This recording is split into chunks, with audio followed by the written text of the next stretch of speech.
So welcome to Lakeside, a media day for Top Tier's Chaos Show, which comes to us from the Brentwood Centre on February the 10th. And fighting on that card with me is 5-1 featherweight Conor Adaway. Conor, good to see you. Yeah, good to see you too, mate. Yeah. Last time you were in the ring, you were up for the Southern Area title against Lewis Frimpong. And, you know, it was the first kind of really big fight you've been in, first 10-rounder, after, you know, a good few learning fights early on. It didn't go your way. What are your reflections on that a good few months on?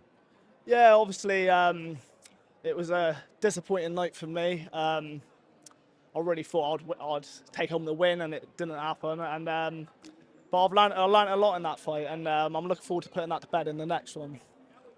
That's the key, though, isn't it? Because you can often, I say this all the time, that often when a fighter loses for the first time, you feel like that their stock has risen.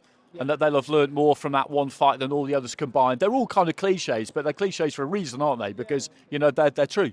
Yeah, 100%. Like, it was my first 10-rounder, so before going into that fight, I didn't really know whether I could do the 10 rounds. Obviously, I maybe had some doubts in my mind about doing it, and I had a slow start. So I'm going into this next one knowing I can do the rounds, and I know this next one isn't a 10-rounder, but I'm more than capable for 6, so I know that. So you've been out for a while. Any particular reason for that? Yeah, nothing to do with me really. I've been, the second I lost that fight, if it was up to me, I would have fought again a few weeks later. It's just been getting fights, to be honest with you. I've been looking for good fights. I want to be on a big platform, and I don't really want to be fighting journeyman. So yeah, I've just been waiting for the opportunity. I mean, that's the reality, isn't it? Yeah. When you're on your way up and you're kind of coming through the small halls, it shows like this that you want to get on, isn't it? Because he's working hard, Johnny Clark, at Top Tier, to create this kind of platform and a bit of exposure for people. Yeah, 100%. I mean, this is like nothing I've ever boxed on before, to be honest with you. It feels like a big event, and yeah, it's really got me motivated for it.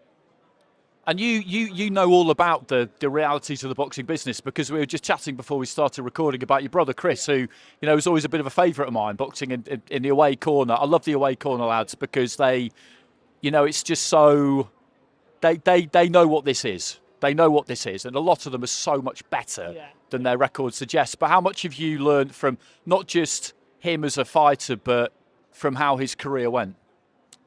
Yeah, I've learned a lot from Chris. He's always been there to guide me along the way, steer me from what's right and wrong in professional boxing. And I feel like I know the bad side of boxing, where in the away corner it doesn't go your way. Do you know what I mean? So yeah, I've definitely learnt a lot from Chris. Yeah. And what's his advice for the next stage, kind of post the Southern Area title fight? Just get back up to that level as quick as you can. Yeah. I mean, I'm not young forever. He wants me to. Like, he's my biggest fan, do you know what I mean? He wants me to push on, and he wants me to be in hard fights as well. He knows that, like you said, he knows about the game of being a journeyman, and I just want to be fighting the best people I can, and he knows that too. And he thinks I'm good enough, he believes I'm good enough, I believe I'm good enough, and yeah, it's just on to the next step. So in terms of your fighting style, how would you describe yourself? I think I'm more of a counter fighter. I feel like I can do both. I can go forward, I can go back. But overall, I think I've got speed. I've got speed on my side. So yeah, I would say more of a counter fighter.